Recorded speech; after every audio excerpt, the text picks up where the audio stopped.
Hi, this is Nathan Tintle. In this Learning Goal video, we're going to talk about how to use a theory-based approach to test and find confidence intervals for paired means. We will use the M&M's example to talk about this learning goal. In the M&M's data set, the sample size, which is the number of pairs of students, is 17. The sample mean, which is the average difference in the number of M&M's taken between the large bowl and the small bowl, is negative 10.88. And the sample standard deviation is 36.3. We can use these numbers in the theory-based inference applet to answer questions about p-value and confidence interval on this paired data. Let's go to that applet now. So here's a picture of the theory-based inference applet. The first thing I'm going to do is change the scenario to one mean. Now there's no option here for paired mean because a difference in means when the data is paired is equivalent to a one mean test. A one sample t-test is the same as a paired t-test. So the sample size is 17 because I have 17 pairs. The sample mean, we said, was negative 10.88. That's the average difference in the number of M&Ms taken between the two groups. And the sample standard deviation is 36.3. That's the standard deviation of the difference scores. When I click calculate, I get a quick visual of my data, the average I see in the sample with the standard deviation heading in each direction on this axis. So I can click the test of significance button.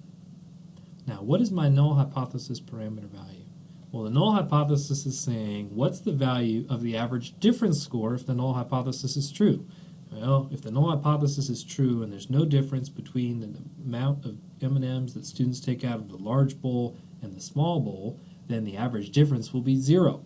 If I'm doing a one-sided test to see if the large bowl is significantly larger than the small bowl in terms of the number of M&Ms students take out, then I can leave this alternative hypothesis as less than 0. I can click calculate.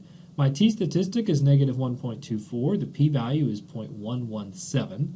So because the p-value is 0.1172, we do not have evidence that the average difference in M&Ms taken from the bowls is less than 0. In other words, there's no significant difference in the number of M&Ms taken between the two bowls.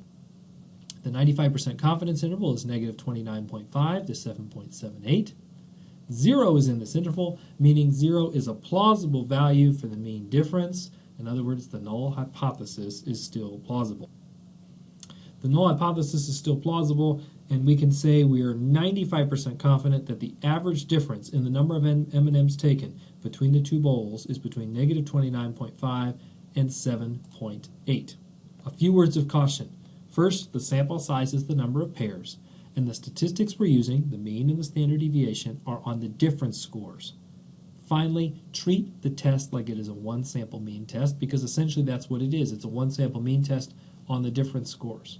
We already mentioned, but just to reiterate, because 0 is in the interval, this means that the null hypothesis is plausible. And finally, just because we haven't found evidence of a difference in this data set, we possibly made a type 2 error here. There were only 17 students in this study. If we increase the sample size, we might improve the power enough to find a significant difference.